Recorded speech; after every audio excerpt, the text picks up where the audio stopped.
And there is growing concern this morning that the Vermont Foodbank does not have what it needs to feed people. Right now, it's having to buy more food. One of the reasons Shaw's Supermarkets has decided to stop donating. Business reporter Gina Bullard tells us why. Hannaford supermarkets take pride in selling fresh food. Whether it's daily baked bread or meat delivered every day of the week, the shelves are stocked with what it thinks it will sell. We buy enough food in hopes of servicing our customers for that day. Obviously, you're going to have some leftover. Those leftovers are frozen and donated to the Vermont Foodbank and other food shelves. It's food that's pulled off of store shelves 2 days before the use-by date. I know Hannaford is a district. We donated over 825,000 pounds to the food bank last year. Hannaford says if it didn't donate the food, it would most likely end up in the waste stream. A little less than 50% of the meat that's distributed through the food bank comes from Hannaford. The Vermont Food Bank says it relies on large donations from supermarkets. Before the Vermont Food Bank was rescuing it, potentially it was being thrown away. A few weeks ago, the food bank got some bad news.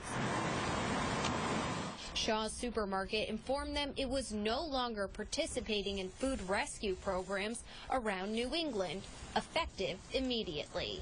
All stores, we were picking up produce and meat, breads, deli product, dairy, and that has been suspended by Shaw's.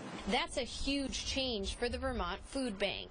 Shaw's provided about 8% of our entire distribution, so it's a significant loss for the food bank. Shaw says it's implemented better buying practices and not purchasing as much food that could go to waste to help its bottom line. And the chain will keep groceries on store shelves longer. Shaw's officials admit inevitably there will be food that has to be taken off of store shelves. They say that food that was once donated will now become waste and thrown in the dumpster.